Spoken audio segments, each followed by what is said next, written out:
இப்போது புதிய அறிமுகம் ஆச்சி ஹோட்டல் சாம்பார் 50 கிராம் ரூபாய் 20 மட்டுமே.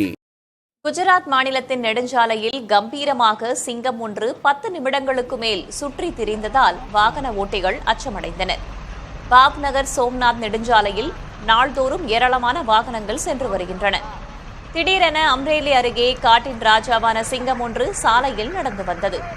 இதனை கண்ட வாகன ஓட்டிகள் ஆங்காங்கே வாகனங்களை நிறுத்தினர். 10 நிமிடங்களுக்கு மேலாக சாலையின் இருபுறமும் கம்பீரமாக நடந்து மாஸ் காட்டிய சிங்கம் பின்னர் நெடுஞ்சாலையை விட்டு காட்டுப்பகுதிக்குள் சென்றது.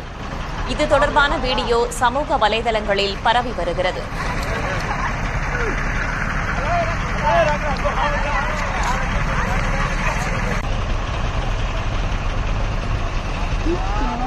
இப்போது புதிய அறிமுகம் ஆச்சி ஹோட்டல் சாம்பார் 50 கிராம் ரூபாய் 20 மட்டுமே.